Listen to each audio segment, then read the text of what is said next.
মদ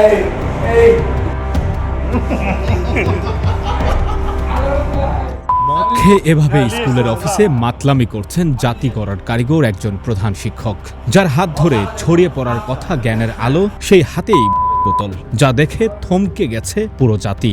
এ দৃশ্য দেখে তাই প্রশ্ন উঠেছে, সমাজ আসলে কোন দিকে যাচ্ছে?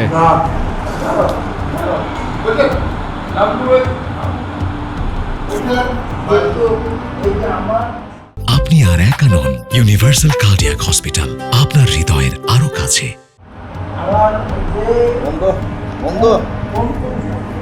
এই ঘটনাটি ঘটেছে সিরাজগঞ্জের একটি প্রাইমারি স্কুলে, যে স্কুলের প্রধান শিক্ষকের মদ্যপ অবস্থায় স্কুল অফিসে মাতলামি করার ভিডিও ফেসবুকে ছড়িয়ে পড়লে সমালোচনার ঝড় ওঠে দেশ জুড়ে। এরপর নড়ে চড়ে বসে কর্তৃপক্ষ, সেই শিক্ষককে দেয়া হয় কারণ দর্শানোর নোটিশ।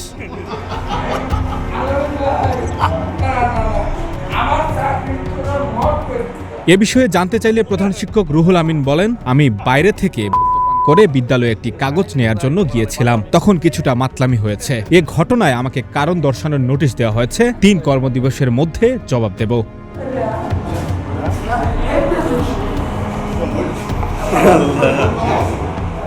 প্রতিষ্ঠানের একটি গুরুত্বপূর্ণ পদে থাকা ব্যক্তির এমন অপেশাদার আচরণ নিয়ে সচেতন মহলেও উঠেছে নানা প্রশ্ন।